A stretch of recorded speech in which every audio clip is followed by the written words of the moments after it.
Adipurush studio ವೀಕ್ಷಕರಿಗೆ ನಮಸ್ಕಾರ. ಸಂಘದಿಂದ ಸನ್ಯಾಸಿ ಕೆಟ್ಟ ಅನ್ನೋ ಗಾದೆ ಐತಲ್ಲ, ಆ ಗಾದೆ ಇವತ್ತು ನಿಜ ಆಗಿರಬಹುದು. ಯಾಕಪ್ಪ ಈ ವಿಷಯ ಹೇಳ್ತಾ ಇದ್ದೀನಿ ಅಂದರೆ, ದರ್ಶನ್ ಸರ್ ಕೇಸ್ ಬಗ್ಗೆ. ದರ್ಶನ್ ಸರ್ಗೆ ಬೇಲ್ ಆಗಿತ್ತು, ಎಲ್ಲ ಖುಷಿಯಾಗಿದ್ರು. ಇವತ್ತು ಕನ್ನಡ ಚಿತ್ರರಂಗ ಎಲ್ಲ ಒಂದು ಮಟ್ಟಕ್ಕೆ ಹೋಗುತ್ತೆ, ಮತ್ತೆ ಏನೋ ಒಂದು ಚೇತರಿಸ್ಕೊಳ್ಳುತ್ತೆ ಅನ್ನೋ ಟೈಮಲ್ಲಿ ಒಂದು ಶಾಕಿಂಗ್ ನ್ಯೂಸ್ನ ಸುಪ್ರೀಂ ಕೋರ್ಟ್ ಕೊಟ್ಟಿದೆ. ಏನಪ್ಪ ಅಂದರೆ, ದರ್ಶನ್ ಸರ್ದು ಬೇಲ್ನ ರದ್ದು ಮಾಡಿದೆ. ಇದು ದರ್ಶನ್ ಸರ್ ಅಭಿಮಾನಿಗಳಿಗೆ ಒಂದು ಕರಾಳ ದಿನಾನೇ ಅಂತಲೇ ಹೇಳಬಹುದು. ಕೆಲವು ಜನಗಳಿಗೆ ಇದು ಸಂತೋಷದ ವಿಷಯನೂ ಹೌದು. ಯಾಕೆ ಅಂದರೆ, ಒಂದು ನ್ಯಾಯಯುತವಾಗಿ ನ್ಯಾಯನ ಎತ್ತಿಡಿದಿದೆ ಅಂತ ಕೆಲವು ಜನ ಮಾತಾಡ್ತಾ ಇದ್ದಾರೆ. ಆದರೆ ನಮ್ಮ ಕನ್ನಡದ ಚಿತ್ರರಂಗದ ಒಬ್ಬ ಮೇರು ನಟನಿಗೆ ಈ ಥರ ಆಗಿರೋದು, ಒಂದು ಚಿತ್ರರಂಗದಲ್ಲಿ ಒಂದು ಅಳುಕು ಇದೆ. ಈ ಚಿತ್ರರಂಗ ಚೇತರಿಸ್ಕೊಳ್ಳೋ ಟೈಮಲ್ಲಿ ಈ ಥರ ಮತ್ತೆ ಆಯ್ತಲ್ಲ ಅನ್ನೋದು ಒಂದು ಬೇಜಾರು.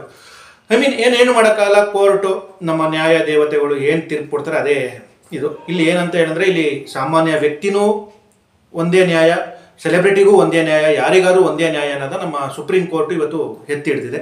ಏನಕ್ಕೆ ಅಂದರೆ, ಯಾರೋ ಮಾಡಿದ ತಪ್ಪಿಗೆ ಯಾರೋ ಹೇಳಿಕೊಟ್ಟ ಹಿದಿಕ್ಕೆ ಇವತ್ತು ದರ್ಶನ್ ಸರ್ ಬಲಿಯಾಗಿದ್ದಾರೆ. ಒಂದು ಹೆಣ್ಣಿದ್ರೆ ಒಬ್ಬ ವ್ಯಕ್ತಿ, ಒಂದು ಗಂಡು ಜೀವನದಲ್ಲಿ ಮುಂದೆ ಬರ್ತೇನೆ ಅನ್ನೋ ಒಂದು ಗಾದೆ ಇತ್ತು. ಆದರೆ ಇವತ್ತು ಒಂದು ಹೆಣ್ಣಿನಿಂದ ದರ್ಶನ್ ಸರ್ ಜೈಲು ಸೇರುವ ಪರಿಸ್ಥಿತಿ ಬಂದಿದೆ. ಹಾಗೆ ಸುಪ್ರೀಂ ಕೋರ್ಟು ಹೈಕೋರ್ಟಿಗೆ ತುಂಬ ತರಾಟೆಗೂ ತೆಗೆದುಕೊಂಡಿದೆ. ಯಾಕೆ ಬೇಲ್ ಕೊಟ್ರಿ, ಯಾವ ವಿಷಯದಿಂದ ಬೇಲ್ ಕೊಟ್ರಿ, ಯಾವ ಥರ ಕೊಟ್ರಿ ಅನ್ನೋ ಪ್ರಶ್ನೆಗಳನ್ನ ಕೇಳ್ತಾ ಇದೆ. ಇಲ್ಲಿ ಎಲ್ಲಿ ಯಾರ್ದು ತಪ್ಪು ಯಾರ್ದು ಸರಿ ಅನ್ನೋದು ನಮಗೂ ಒಂಥರ ಕನ್ಫ್ಯೂಷನ್ ಆಗೋಗ್ಬಿಟ್ಟಿದೆ. ಒಂದು ಹೆಣ್ಣು ಮಗುವಿಗೆ ಒಬ್ಬರು ಮೆಸೇಜ್ ಮಾಡಿದ್ದು ತಪ್ಪು, ಅದು ಅವರ ತಪ್ಪು. ಆದರೆ ಇದನ್ನ ಇವರು ಬೇರೆ ರೀತಿಲಿ ಇದು ಮಾಡಿರೋದು ಇವ್ರದ್ದು ತಪ್ಪಿದೆ. ಬಟ್ ಇಲ್ಲಿ ನ್ಯಾಯ ಏನು ಹೇಳುತ್ತೆ ಅದನ್ನ ನಾವು ಪಾಲನೆ ಮಾಡಲೇಬೇಕು. ಅದ್ರ ಪರವಾಗಿ ನಾವು ನಿಲ್ಲೇಬೇಕಾಗುತ್ತೆ. ಇನ್ನೊಂದು ವಿಷಯ ಏನಪ್ಪಾ ಅಂದರೆ, ನಾಳೆ ದರ್ಶನ್ ಸರ್ದು ಒಂದು ಸಾಂಗ್ ರಿಲೀಸ್ ಆಗ್ತಾ ಇತ್ತು. ಬಟ್ ಅದುವೇ ಸಹ ಕ್ಯಾನ್ಸಲ್ ಆಗಿದೆ. ಅನಿವಾರ್ಯತೆ ಕಾರಣದಿಂದ ದರ್ಶನ್ ಸರ್ ಫ್ಯಾನ್ಸ್ಗಳಿಗೂ ತುಂಬಾ ನಿರಾಸೆ, ಸಾಂಗ್ಗಳು ಬರ್ತಾ ಇಲ್ಲ ಅನ್ನೋದು. ಈಗ ಏನಪ್ಪಾ ಮಾಡೋದು, ಹೇಗೆ ಅಂದರೆ, ದರ್ಶನ್ ಸರ್ಗೆ ಎಷ್ಟು ದಿನದಲ್ಲಿ ಬೇಲ್ ಆಗ್ಬೋದು ಅನ್ನೋದು ಇನ್ನು ಯಾರಿಗೂ ಗೊತ್ತಿಲ್ಲ. ಹಾಗೆ ದರ್ಶನ್ ಅಭಿಮಾನಿಗಳು ಈಗ ಆಲ್ರೆಡಿ ಎಲ್ಲ ಪೊಲೀಸ್ ಸ್ಟೇಷನ್ ಹತ್ರ ಸೇರಿದ್ದಾರೆ, ಅಲ್ಲಿ ಸೇರಿದ್ದಾರೆ, ಇಲ್ಲಿ ಸೇರಿದಂತ ತುಂಬಾ ಮೀಡಿಯಾಗಳಲ್ಲಿ ನೋಡ್ತಾ ಇದ್ದೀನಿ. ಲಾಠಿ ಚಾರ್ಜ್ ಆಯ್ತು ಅಂತ ಹೇಳ್ತಾ ಇದ್ದೀನಿ. ದಯವಿಟ್ಟು ನಾನು ಎಲ್ಲರನ್ನೂ ಕೇಳ್ಕೊಳ್ಳೋದೇನೆಂದ್ರೆ, ಖಂಡಿತವಾಗೂ ನ್ಯಾಯ ಯಾರ ಕಡೆ ಇದೆ, ಖಂಡಿತ ಅವ್ರಿಗೂ ನ್ಯಾಯ ಸಿಗುತ್ತೆ.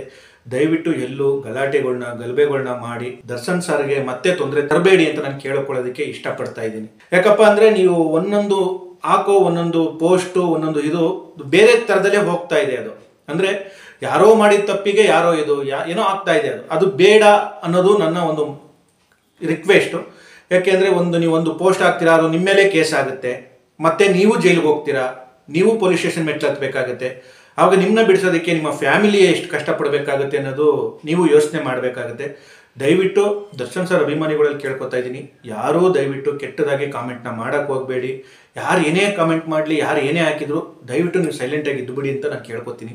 ಯಾಕೆಂದರೆ, ಅದು ದರ್ಶನ್ ಸರ್ಗೂ ತೊಂದರೆ ಆಗಬಾರ್ದು, ನಿಮಗೂ ತೊಂದರೆ ಆಗಬಾರ್ದು. ಅವ್ರನ್ನ ನೆಚ್ಕೊಂಡಿರೋವಂಥ ತುಂಬ ಜನ ಅಭಿಮಾನಿಗಳಾಗ್ಬೋದು, ಕಲಾವಿದರಾಗ್ಬೋದು, ಎಷ್ಟೋ ಜನ ಇದ್ದಾರೆ.